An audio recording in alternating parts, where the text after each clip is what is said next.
نقیب پریشان ہے کہ کس کے ساتھ پالا پڑا ہے، کس کے ساتھ پالا پڑا ہے۔ منکر نقیب پریشان ہے، کہنے لگے جی مسلمان وہ ہیں جو اللہ کو مانتے ہیں، جو اللہ کو مانتے ہیں۔ تو حضرت بایزید بستامی رحمۃ اللہ علیہ آپ نے فرمایا جب آپ کو پتہ ہے کہ میں مسلمان ہوں، اللہ کو مانتا ہوں، پھر سوال کس بات کا؟ جب آپ کو پتہ بھی ہے کہ میں مسلمان ہوں، اللہ کو مانتا ہوں، پھر مانی ربو کا کیسا؟ پھر سوال کرنے کا پیدا ہی نہیں ہوتا۔ آپ نے سوال کیوں کیا؟ سوال کیوں کیا؟ سوال فرشتے جو ہے اللہ کی بارگاہ میں التجا کرتے ہیں، یا باری تعالیٰ یہ کیسا تیرا بندہ ہے، ہم سوال کرتے ہیں، یہ سوال کے بجائے ہم سے سوال کرتا ہے۔ اللہ پاک نے فرمایا چھوڑ دو، یہ محمد کا غلام ہے، سبحان اللہ، یہ محمد کا غلام ہے، اس کو چھوڑ دو، یار جانے یا رب جانے۔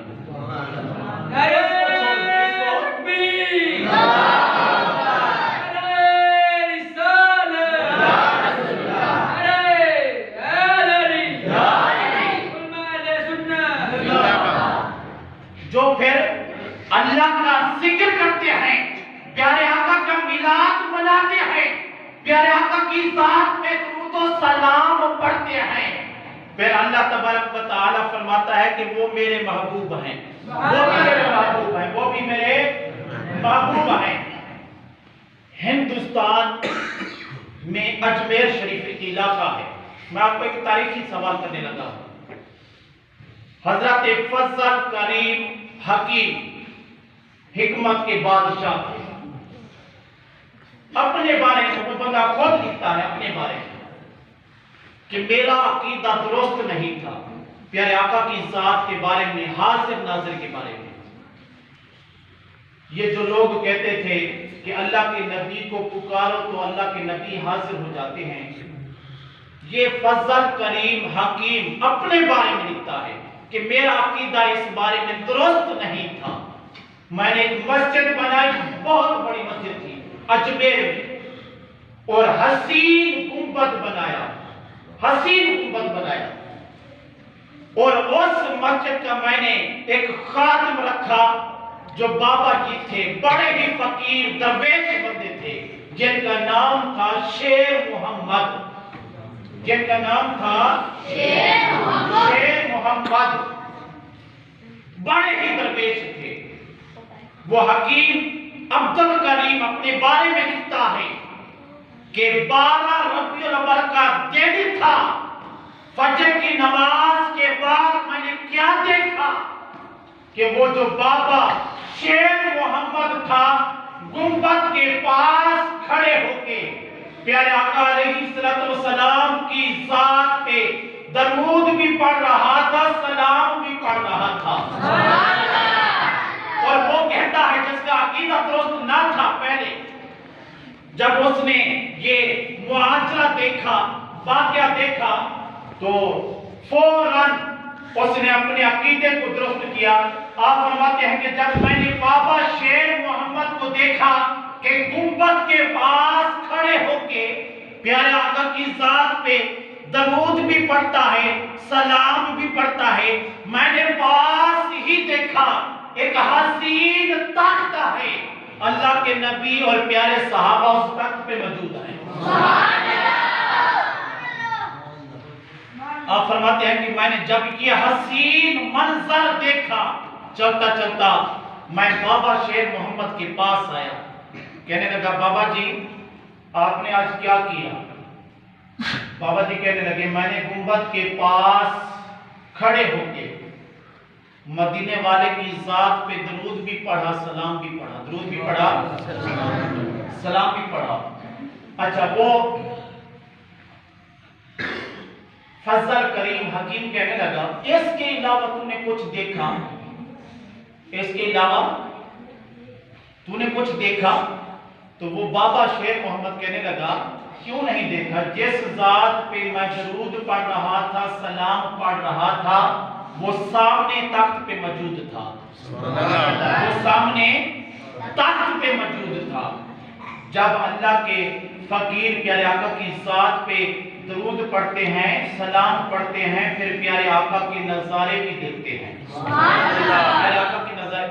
باولپور کا ایک شخص، میں اپنی آنکھوں کا دیکھا ہوا واقعہ آپ کو سنانے لگا ہوں کہ باولپور کا ایک بابا جی تھے جن لوگوں نے زیارت کی ہے مسجد نبوی کی، بابے بلال، اکثر سنینا بابے بلال کے پاس پیارے آقا کی گنبد کے سامنے آ کر عاشق رسول جو لوگ درود و سلام پڑھتے ہیں، بابے جبرائیل، بابے بلال، یہ بالکل پاس پاس ہیں۔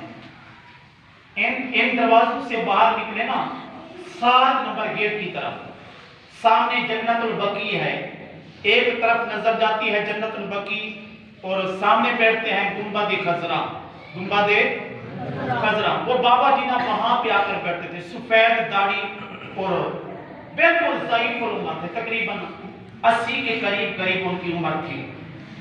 وہ خود واقعہ سنانے لگا، کہنے لگا کہ میں ہر سال یہ ارادہ کرتا کہ میں مدینے جاؤں، مدینے جاؤں، آقا کی بارگاہ میں حاضری دے کر آؤں۔ کہتا ہے بڑی کوشش کرتا ہوں، مال پیسہ روپیہ جمع نہیں ہوتا، میں ایک ذمہ دار کے پاس کام کرتا ہوں کہ اس کے کھیتوں میں کام کرتا ہوں، اس کے جانوروں کو سنبھالتا ہوں، وہ کبھی گندم دے دیتا ہے، کبھی خدمت کر دیتا تھا، زندگی مشکل گزارا ہوتا تھا، لیکن ہر سال ارادہ کرتا، لیکن میرے پاس مال پیسہ روپیہ جمع نہیں ہوتا۔ اچھا ہوا کیا کہ میرا جو مالک تھا اس نے مدینے آنا تھا عمرے کی سعادت کے لیے۔ اچھا کسی وجہ سے نا اس کا ویزا اسے نہ ملا، اس نے مجھے آواز دی کہ بابا جی آپ نے عمرے پہ جانا ہے۔ میں بڑا خوش ہوا، کیوں نہیں جانا؟ اچھا اس نے میرا پاسپورٹ بنوایا، ٹکٹ کرا دی، اس کے علاوہ اس نے مجھے کچھ نہیں دیا۔ وہ بابا جی کہتے ہیں کہ میرے پاس جو پیسے تھے وہ 5000، اس کے علاوہ اور کچھ نہیں تھا۔ میں نے ایئرپورٹ پہ بھی جانا تھا، ادھر سے پھر مکے سے پھر مدینے، بڑا خرچہ ہوتا ہے، کم از کم 70-80 ہزار ہو تو یہ سعادتیں جو ہے نا زیارتیں بھی کرنی پڑتی ہیں، کھجوریں وغیرہ لینی پڑتی ہیں، یا آب زمزم لینا پڑتا ہے، اور بھی اخراجات ہوتے ہیں کھانے وغیرہ کے۔ 300 جو دینار ہے نا درہم، یہ کھانے پہ بھی لگ جاتے ہیں، ریال 300 ریال، کم از کم یہ 21 دنوں میں نا 300 ریال جو ہے کھانے پہ لگ جاتا ہے۔ اچھا وہ 5000 سے 100 ریال بنتے ہیں۔ وہ کہتا ہے کہ میں نے ارادہ کر لیا، جس کے پاس جس کا مہمان جا رہا ہوں وہ جانے، اس کا کام جانے۔ سبحان اللہ۔ عقیدے کے جو پختے ہوتے ہیں نا، خدا کی قسم وہ بڑے خزانے لوٹتے ہیں، وہ بڑے خزانے لوٹتے ہیں جو فقیر ہوتے ہیں نا۔ اچھا وہ کہتا ہے کہ میرے پاس 5000 میں نے وہ چینج کرائے تو 100 ریال بنا، وہ تو 2-3 دن کا کھانا ہی تھا، اس کے علاوہ کچھ ہو ہی نہیں سکتا تھا 100 ریال کا۔ وہ کہتا ہے کہ میں نے ارادہ کر لیا، میں 1 ہفتہ مکے میں رہا، میرا 100 ریال تو وہیں پہ ختم ہو جاتا ہے۔ اب مدینے کی طرف سفر کیا، دل میں یہ ارادہ پختہ رکھا کہ جس کے پاس جا رہا ہوں وہ جانے، وہ مجھے خود سنبھال لے گا۔ وہ کہتا ہے روزانہ آتا ہوں، نماز پڑھتا ہوں، ریاض الجنہ میں جا کے نوافل پڑھتا ہوں، پھر اسی گنبد کے سامنے آ کر بیٹھ جاتا ہوں۔ کہتا ہے کہ اپنی مرضی سے کسی سے مانگتا بھی نہیں، جب میں اٹھتا ہوں میرے پاس 200-300 ریال ہوتے ہیں، خود آ کر مٹھی میں دے جاتے ہیں، خود آ کر، عربی۔ کہتا ہے کہ بس یہ ارادہ کرتا ہوں کہ آج ان کو ختم کرنا ہے۔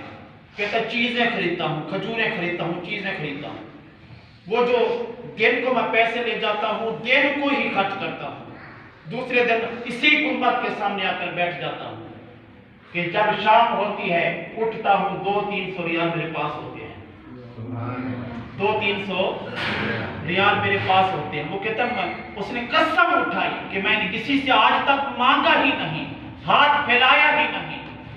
اصحاب صفہ والی جگہ پہ وہاں پہ عربی آ کر دیتے ہیں لوگوں کو، لیکن لوگ آگے ہاتھ پھیلاتے ہیں، لیکن وہ کہتا ہے کہ میں نے یہ بھی تحیہ کیا، میں نے ہاتھ نہیں پھیلانے، کسی کے آگے ہاتھ نہیں کرنے، اور جس کے در پہ آیا ہوں وہ در والا جانے، وہ سب کچھ عطا کرے گا،